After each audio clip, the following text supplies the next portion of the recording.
Hi everyone, this is Sam from Gamereactor here, and today we're looking at Shoe. Shoe has been in development for a while, but you're showing it off here in Birmingham.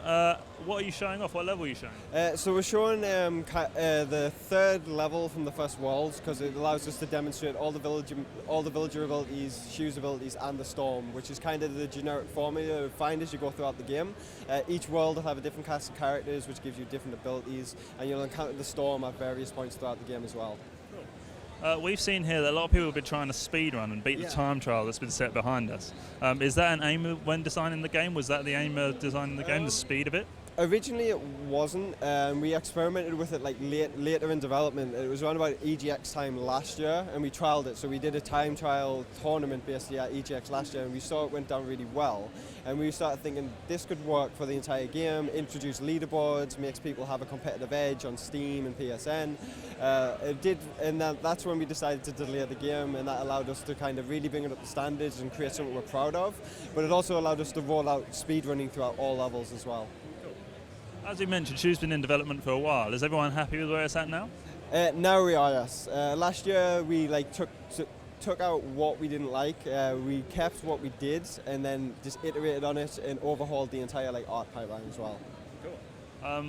Tell us a bit about the art style of the game. It's got a very striking art style. So it's like, we see it's a 2.5D platformer, and that's purely because we mixed 2D assets with 3D environmental pieces. And as you can see from the characters on the screen that you've just played, it's 2D. It's like 2D hand-drawn characters. So the animation process, it was very long, but it gives you that really cute attention to detail as well.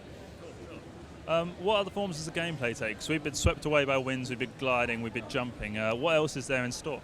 So obviously platformer, run, jump, glides, you might have double jump or whatever, but what we do is, our spin on it is you get new abilities from the friends you pick up as you go throughout the game, so you'll encounter a different cast of villagers. So the villagers you've played as today is Lati and Joro. So Joro allows you to stomp through bricks, and Lati allows you to create flowers to bloom to form your pathway forwards.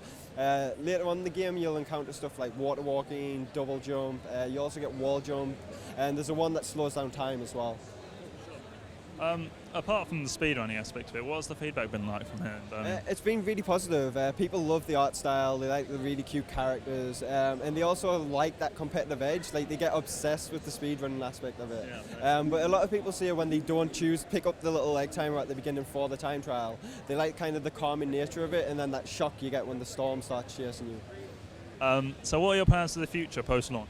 So October 4th, the game will launch on PS4 and Steam. We're then shortly going to follow that up with PS Vita, and then we'll continue the support. We'll promote it throughout the channels, and then we'll look into always dabbling in new projects in the office. We also work on VR titles, as you can see behind you there with Esper 2. We've recently just bundled them together on Rift in the Esper collection. So if you happen to have Esper 2, you get a nice update that'll bundle the package together for you. Cool. With the environment that we played in this level, it's quite it's a dry sort of desert feel. There's a lot of oranges, there's a lot of bright blues. What other environments have you got planned? So the level you played today is from the coast world. What you'll find is as you go throughout the game, each world has its own distinct vibe. So we have we put you in forests, we put you in ruins, put you in some canyons as well, and each take on its own kind of color palette and its own very unique style. So.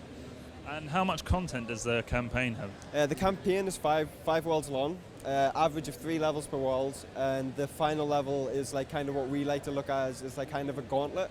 But we kind of feel by that point we don't have boss encounters, but that kind of can be considered the boss level. So. And just remind us one more time, when is it out? October 4th on PS4 and Steam. Thank you very much. No worries.